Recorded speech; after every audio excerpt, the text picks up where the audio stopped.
Hi, this is Sandy, Hi, and this is Trina. and we welcome you from Manteka, California.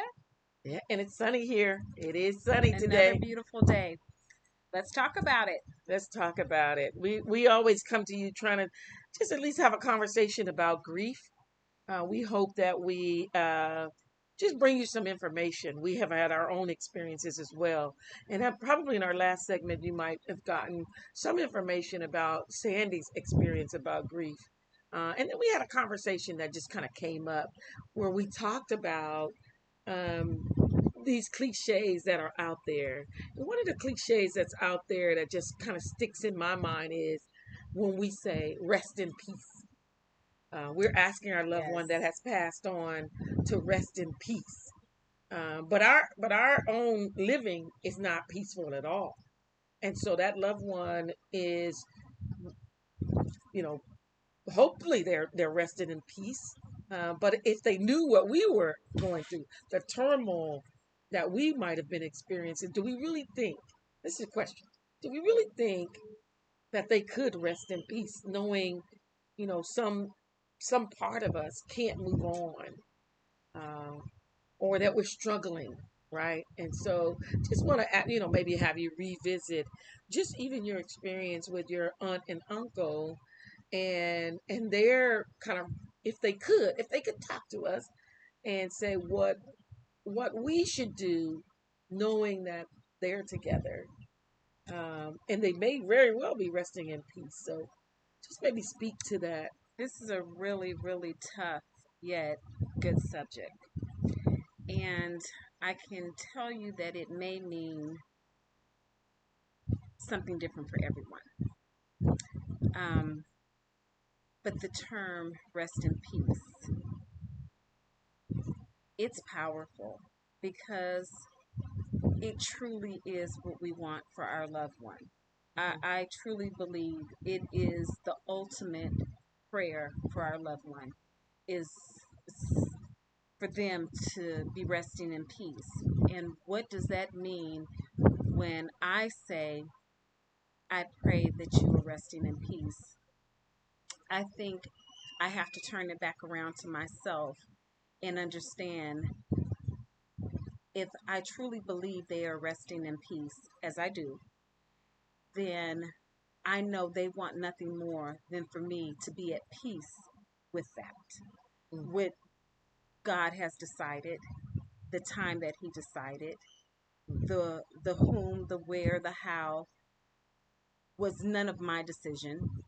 And I know that these two people were prayer warriors. I know they were my confidants. I know that they were my motivators, my cheerleaders, but they definitely were people who believe that God makes no mistakes. Mm. And I truly believe the same. And so it's hard to say rest in peace without feeling the guilt of the hardship of the loss that this world now has without them. So there's a fine balance, I think, Trina, in that. I think wanting them to rest in peace and being okay with it doesn't mean that you stop grieving. Mm. It doesn't mean that now everything is okay because you know that they're resting in peace and so now you just go to bed as normal and wake up as normal. It doesn't necessarily mean that, but it does mean for me that there is a peace in me knowing that there is no more worrying, stressing, or pain of these worldly things.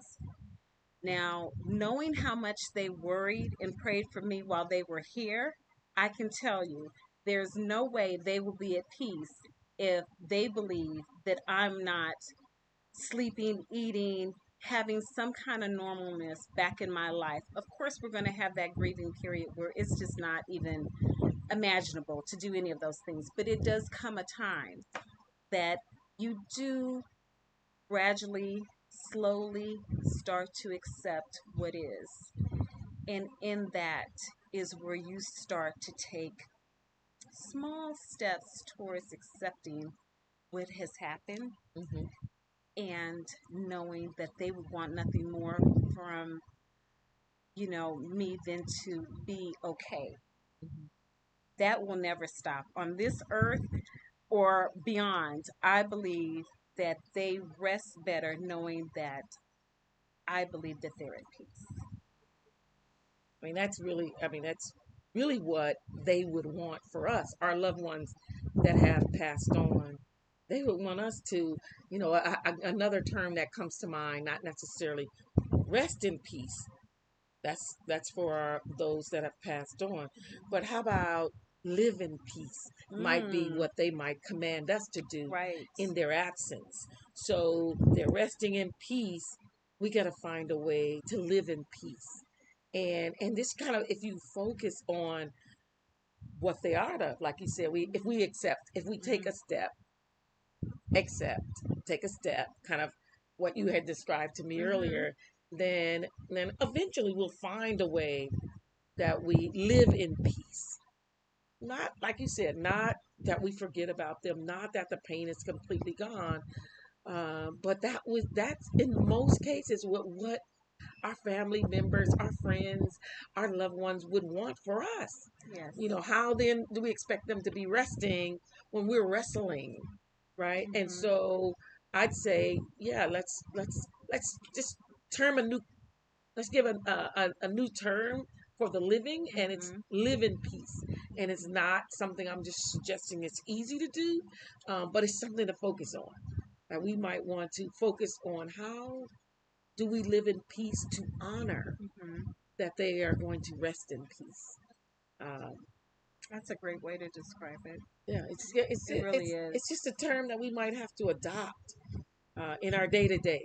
I agree. I think that, um, in this, there's never going to be an easy one thing fix for any of it. It's a lot of things. It's a lot of a lot of things. Let's just Hmm. be honest. Hmm. And no 2 days, no 2 minutes, no 2 seconds are the same.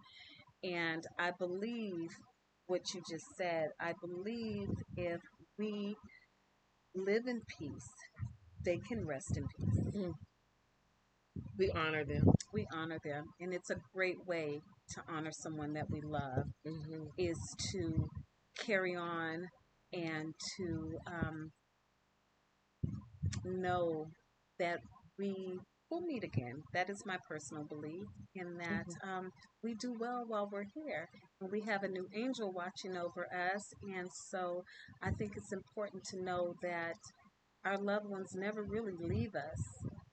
We Hmm. can find them any place, anywhere we are. Sometimes I sit at my desk and I just reflect on a memory and I just know that they're right there with me. I have a decision to make and I think about them and something they may say or suggest, and they're right there with me. Hmm. So we can go on and we can truly honor them by living in peace.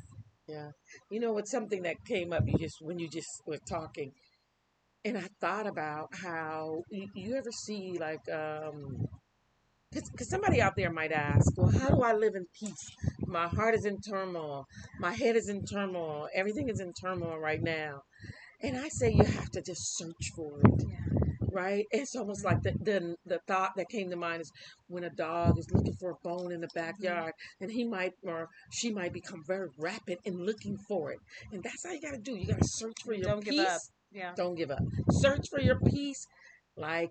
And that's probably not the best analogy of a dog looking for a bone. However, we know how rapid, how they Right. will not give up when they are sure that that bone is buried there. They're going to look Right. for it. And I just really want to offer look for that peace Hmm. in any setting, in And any situation, wherever you might find that level of peace. Look for it. And just even if it's quiet, and sometimes, believe it or not, that peace is inside your head. hmm That you have to quiet the thoughts, quiet the chatter, hmm and find that peace. And let the head and the heart meet and agree. And once they meet and agree, peace. You can find it. That's my hope for you. That's my hope for Sandy. That's my hope for me every day, just to find that level of amen. peace. And then gain an opportunity to know when and how to look for it too. Absolutely. And on that note, remember, don't forget to visit your lighthouse. You'll find your way out of the darkness. We'll see you next time. Until next time, friends.